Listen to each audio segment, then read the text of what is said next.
Buenas tardes. Estamos otra vez a miércoles, pero esta vez es algo muy bueno, no solamente porque nos reunimos a orar nuevamente, sino porque también queda menos hasta que salgamos de casa y podamos disfrutar de la primavera que ya se ve en todas partes. Referente a la oración, hay un aspecto de ella que os propongo que hoy revisemos y es la oración de intercesión. En la Biblia es algo que podemos encontrar en muchos textos, pero también la podemos ver en la práctica específica del Señor Jesucristo. Antes de irnos al texto bíblico, os quiero hablar de un personaje. Él escribió también un libro, se llama Roger Morneau. Este hombre canadiense escribió un libro que se llama Viaje en lo sobrenatural, pero también escribió de muchas respuestas a la oración que él tuvo. Este hombre salió de lo más bajo que nos podamos imaginar, estuvo metido en cultos oscuros satánicos y el Señor lo sacó de ahí, pero su conversión fue tan fuerte y tan seria que llegó a ser uno de los hombres adventistas con mayores resultados de respuesta en la oración.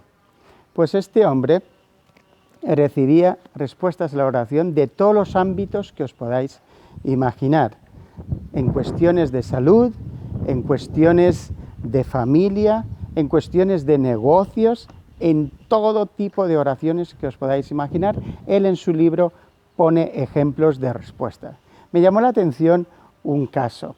Cuenta él que estaba en un semáforo, esperando a que se pusiera en verde, y paró al lado un coche con dos personas, marido y mujer, que estaban discutiendo y ofendiéndose uno al otro.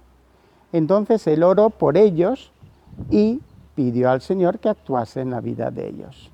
Les vio yéndose con el coche más adelante y luego pues aparcaron y pasaron a su lado andando. La cuestión es que les escuchó diciendo cuánto tiempo hacía que no nos hablábamos tan bien y no nos tratábamos tan bien. Fue una respuesta instantánea. Estamos hablando de la oración de intercesión, es decir, que una persona ore en favor de otra persona. ¿Cuál es el principio? ¿Por qué contestaría Dios a una oración así? Porque sencillamente Dios no va a tener en cuenta solamente la persona objetivo de la oración, sino que te va a tener en cuenta a ti, que eres un discípulo de Cristo, y va a responder a esa oración por ti, tú que la estás emitiendo, tú que la estás haciendo. El Señor Jesús hizo realmente esto de manera muy concreta con uno de los discípulos. Si abrimos la Biblia en Lucas, en capítulo 22, vamos a ver desde el versículo 31 en adelante cómo el Señor Jesús practicó la oración intercesora. Dijo también el Señor: Simón, Simón, Satanás os ha pedido para zarandearos como a trigo, pero yo he rogado por ti para que tu fe no falte y tú, una vez vuelto, confirma a tus hermanos. En este versículo tan corto se reflejan varias cosas de la vida de oración del Señor Jesús. Primero, que ora específicamente por Pedro. Se lo dice: estoy orando por ti. En tu casa o en tu entorno puedes hacer eso. Puedes orar por alguien y dile: estoy orando por ti. ¿Hay algo concreto que quisieras que orásemos por ello o que yo ore por ello? Entonces el Señor Jesús oró expresamente por Pedro. En este caso, oró porque el mal o el maligno pues pidió entrar y afectar la vida de Pedro. Nos sorprende eso, nos sorprende que Dios permita muchas cosas. Nos sorprende que Dios permita una enfermedad como esta que estamos viviendo. nos sorprende que Dios permita un confinamiento. Nos sorprende muchas cosas que permite Dios. La cuestión es que nosotros entendamos el por qué Dios permite esas cosas y también entender las leyes del gran conflicto cósmico.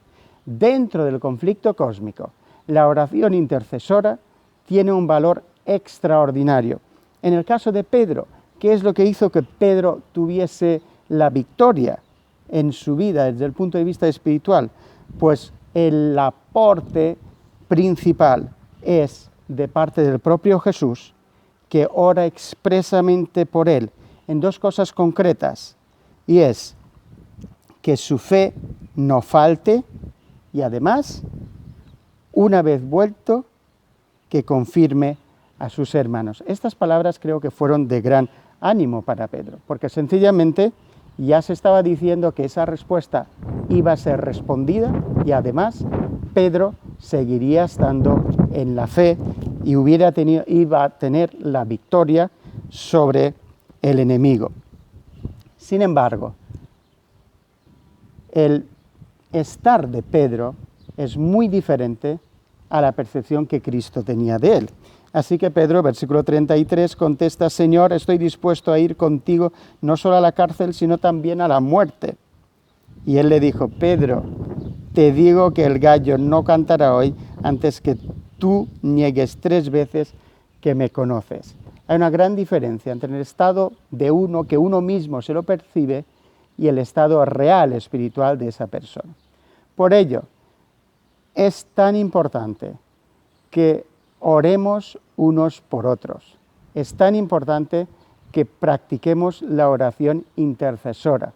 Puede que tu amigo o tu familiar esté débil espiritualmente en un cierto momento. Ora tú por él. Pon delante de Dios lo que tú consideres mejor y lo que esté de acuerdo a la palabra de Dios, para que él pueda vencer las tentaciones o las situaciones en las que está. Hoy día nos estamos encontrando con personas que viven muy afectadas por la situación de la salud. Anima a esa persona diciéndole que tú oras por ella concretamente y hazlo. Y yo, para que no se me olvide, si alguien me pide que ore por una persona, cuando me lo dice, inmediatamente después voy y oro expresamente por esa persona. Oro en el nombre del Señor Jesús, pidiendo que el cielo actúe a favor de esa persona. Oración intercesora. Tú oras a Dios para que Dios actúe en la vida de otra persona. La respuesta viene en base a ti que pides a favor de la otra persona y no es en base a los méritos de la otra persona. Hay personas que sencillamente ni siquiera oran en un cierto momento, pero tú puedes hacer que su vida cambie. Nosotros tenemos que inscribirnos en el gran conflicto al lado del Señor Jesús, quien está intercediendo por nosotros. Vamos a leer un texto en ese sentido que es muy relevante. Romanos capítulo 8, los versículos 26 y 27. Romanos capítulo 8, los versículos 26 y 27. El viento, por aquí me está gastando alguna, pero eso es bueno. Versículo 26. De igual manera, el Espíritu nos ayuda en nuestra debilidad, pues, ¿qué hemos de pedir? Disculpad. De igual manera, el Espíritu nos ayuda en nuestra debilidad, pues, ¿qué hemos de pedir como conviene? No lo sabemos, pero el Espíritu mismo intercede por nosotros con gemidos indecibles. Pero el que escudriña los corazones sabe cuál es la intención del Espíritu, porque conforme a la voluntad de Dios intercede por los santos. Así que tenemos una primera declaración en la cual se nos está diciendo que el Espíritu Santo concretamente está intercediendo por nosotros. En el mismo capítulo hay otra referencia en la cual se dice que el Señor Jesús está intercediendo por nosotros. Versículo 34. ¿Quién es el que condena? Cristo es el que murió, más aún el que también resucitó. Amén, resucitó. Estamos todavía en abril, en el periodo de la Pascua. La verdad es que Cristo resucitó, pero no solamente resucitó, también intercede por nosotros y está muy pronto a que vuelva por nosotros. Pero a día de hoy, la Biblia dice que Cristo es el que murió, más aún es el que también resucitó, el que además está a la diestra de Dios, el que también intercede por nosotros. Así que hoy, únete en oración con Cristo. Refuerza tu estado mental y físico tomando para ti esta verdad. Cristo está intercediendo por ti. En cualquier circunstancia que te puedas encontrar en este momento, ten presente estas dos cosas.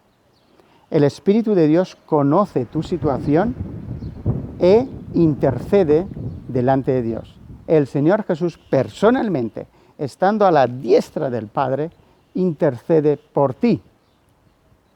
¿Eres un discípulo de Cristo? ¿Eres un hijo de Dios? ¿Estás en el pacto de la salvación? ¿Estás viviendo de una manera para que Dios realmente pueda hacer esto contigo? ¿Estás viviendo de acuerdo a la voluntad de Dios? Hago estas preguntas porque Roger Morneau, él dice una cosa muy interesante, que él en su vida de oración, que no fue siempre igual, sino que tuvo que aprender y tuvo que desarrollarse, él dice que los mejores resultados que él consiguió es cuando empezó a orar, dice él, teniendo la mente de Cristo. Y esta es una declaración de la Biblia. El apóstol Pablo dice que nosotros tenemos que tener la mente de Cristo. En otro lugar dice que tenemos que orar conforme a la voluntad de Dios. Si nosotros estamos en comunión con Dios, entonces las oraciones que hagamos serán oraciones que Dios podrá contestar. Te animo a que de manera explícita, concreta, pongas en oración a las personas de tu familia, a las personas de tu alrededor, pidiendo que el Señor actúe en la vida de ellos para salvación y pidiendo también que la verdad presente les sea dada a conocer. El Señor os bendiga grandemente, que escuche vuestras oraciones y que responda según su bondad y misericordia. Amén.